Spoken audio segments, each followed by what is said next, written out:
Nós estamos começando o programa Verdade e Vida, um programa da Igreja Presbiteriana do Brasil, preparado com muito carinho para abençoar sua vida e a sua família. Eu quero registrar aqui nossa palavra de gratidão pela sua audiência, às igrejas irmãs que têm nos apoiado por toda a nação brasileira. Deus abençoe a todos vocês. Hoje eu quero tratar de um assunto maravilhoso. Jesus não desiste de você. E eu quero fundamentar esta mensagem em Marcos 16, versículo 7. Vamos ouvir a leitura deste texto. Mas, ide, dizei a seus discípulos e a Pedro que ele vai adiante de vós para a Galileia. Lá o vereis, como ele vos disse. Eu quero então pensar com você sobre este assunto tão relevante. Jesus não desiste de você. E quero basear então esta palavra na história do apóstolo Pedro. Este homem que era filho de João, irmão de André, que nasceu em Betsaida, casado, pescador, morando agora em Cafarnaum, que foi chamado por Jesus para ser um pescador de homens, tornou-se um discípulo de Jesus, mais tarde um apóstolo, e o líder deles, tanto antes da sua queda, como depois da sua restauração. Este homem é muito parecido com você e comigo. A história de Pedro retrata que ele era um homem de altos e baixos, de avanços e recuos, de escaladas e declínios, capaz da afirmação mais ousada: tu és o Cristo, o Filho do Deus vivo, para depois tentar sordidamente afastar Jesus da cruz. Este homem foi capaz de declarar a Jesus: ainda que todos te abandonem, eu jamais, por ti darei minha vida. Estou pronto a ir contigo para a prisão e para a morte. Para em seguida, covardemente, negar a Jesus 3 vezes. Bom, Pedro é tão parecido conosco que ele mora debaixo da nossa pele. O coração de Pedro bate em nosso peito. O sangue de Pedro corre em nossas veias. Nós temos o DNA de Pedro. Nós somos Pedro. A esperança para você e para mim é que o mesmo Jesus que restaurou Pedro é poderoso para restaurar também a nossa vida, porque também ele não desiste de nós. Pedro fracassou ao negar Jesus diante das pessoas que blasfemavam, que zombavam, que escarneciam de Jesus. Jesus olha para ele na hora exata que ele está negando. Ele cai em si, desata a chorar e sai dali chorando amargamente. Jesus é cuspido lá no sinédrio judaico e esbordoado, e Pedro não está lá. Jesus levado para o pretório romano e é espancado e vilipendiado, e Pedro não está lá.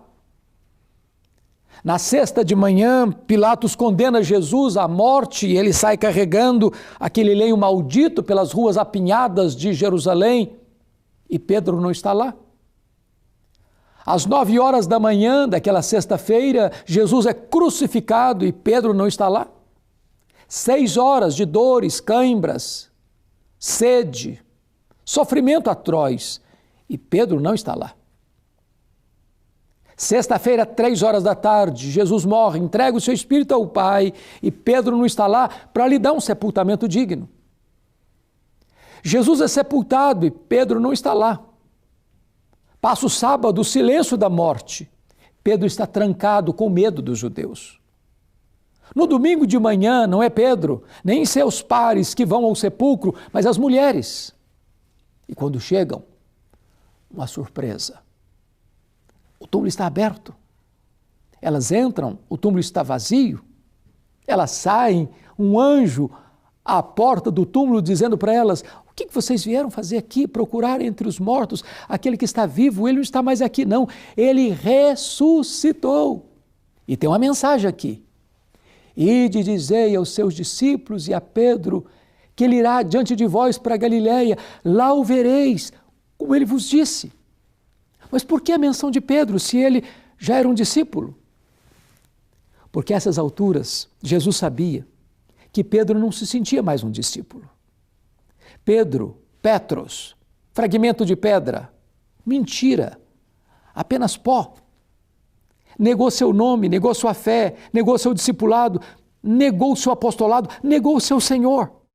Pedro havia desistido de Jesus, mas Jesus não havia desistido de Pedro. Eu quero dizer para você que Jesus também não desiste de você, apesar das suas crises, apesar dos seus fracassos, apesar das suas quedas. Jesus vai para Galiléia para encontrar-se com Pedro. Ele já tinha desistido de tudo a ponto de retornar às suas redes. E naquela noite não pegaram nada, nem uma piaba sequer. E Jesus então se dirige a eles que estão lá no barco, a 100 metros da praia. Filhos, tendes aí alguma coisa de comer?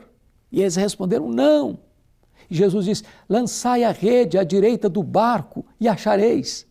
Quando lançam as redes, 153 grandes peixes começam a pular nas redes. E João disse, é o Senhor, Pedro, ele está aqui, Pedro. E Pedro corre ao encontro de Jesus. Quando ele chega, vê um braseiro com pão, com peixe. Mas por que aquele braseiro? Só tem 2 lugares no Novo Testamento onde aparece a palavra braseiro. Foi onde Pedro negou Jesus e onde Pedro foi restaurado por Jesus. Jesus colocou aquele braseiro ali para dizer uma coisa para Pedro. Pedro, eu coloquei esse braseiro aqui para dizer para você uma coisa. A mesma cena onde você caiu, eu vou levantar você. Na mesma geografia que você me negou, eu vou lhe dar a chance de me confessar. No mesmo lugar que você foi um fracasso, eu vou restaurar a sua vida, Pedro. Sabe por quê, Pedro? Porque a minha graça é maior do que o seu pecado, Pedro. Então Jesus pergunta para ele, Simão, filho de João, tu me amas mais do que esses outros? Simão, filho de João, tu me amas. Simão, filho de João, tu me amas. E Jesus está aí restaurando a vida de Pedro, mostrando para ele, para cada queda sua, a graça era suficiente para colocá-lo de pé outra vez. Jesus não apenas restaurou Pedro, mas devolveu a ele o seu ministério, colocando em suas mãos o cajado de pastor. Apacenta os meus cordeiros, pastoreia as minhas ovelhas, apacenta as minhas ovelhas. Eu quero dizer a você hoje que Jesus não desiste de você. Ele está pronto a restaurar a sua vida, Ele está pronto a restaurar o seu ministério, Ele está pronto a restaurar o seu futuro. A partir daquele dia, Pedro foi um outro homem. Um homem cheio do Espírito Santo, um homem de oração, um homem que se levantava para pregar e os corações se derretiam, um homem que impunha as mãos sobre os enfermos e eles eram curados. Um homem que não temia a morte, nem açoite, nem prisão. O homem que levou o Evangelho e abriu a porta do Evangelho para judeus e gentios.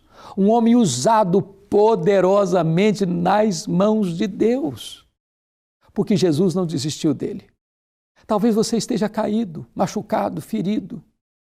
Talvez você fracassou. Talvez você envergonhou a Cristo. Talvez você retrocedeu, desanimou.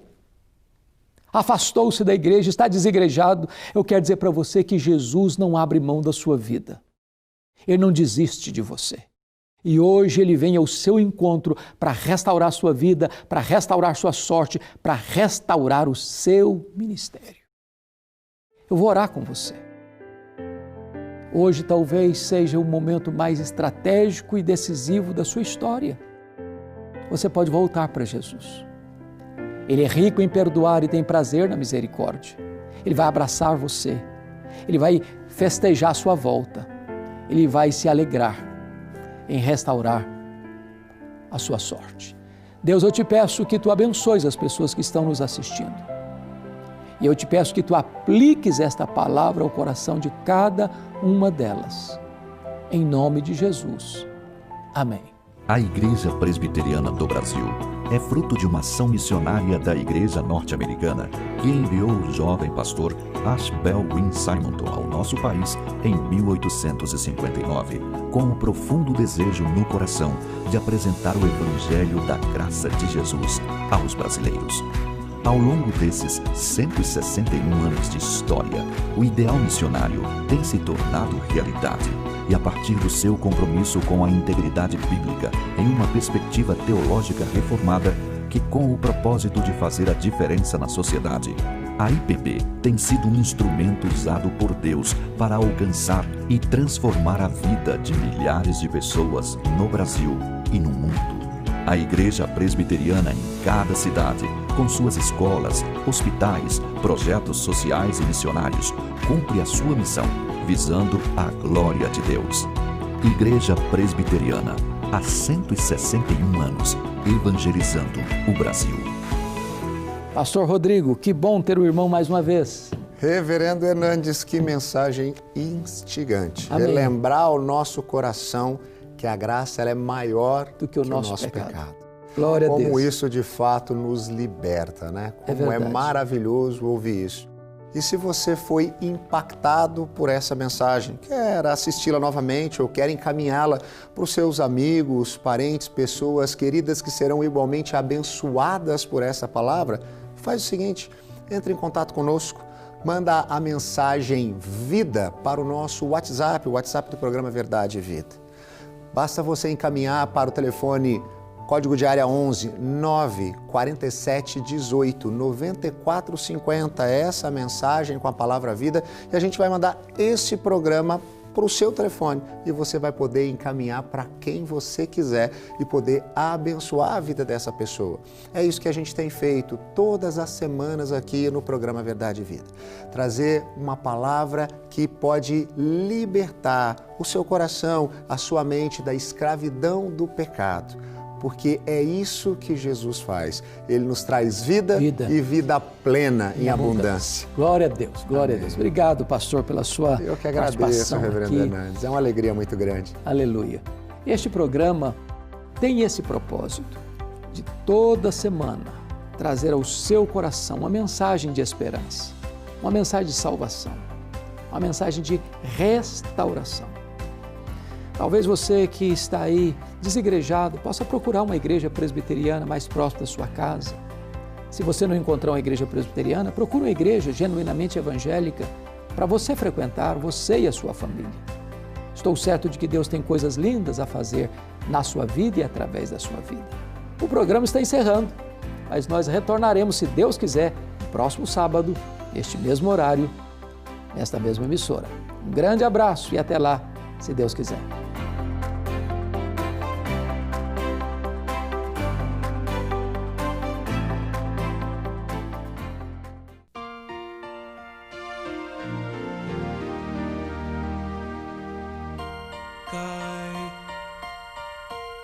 Cai a chuva sobre o mal e o bom, nasce o sol e nem faz distinção. Assim é a graça do eterno Deus, derramada sobre os filhos seus, e só alguns se lembram de agradecer, pois só alguns assim conseguem compreender.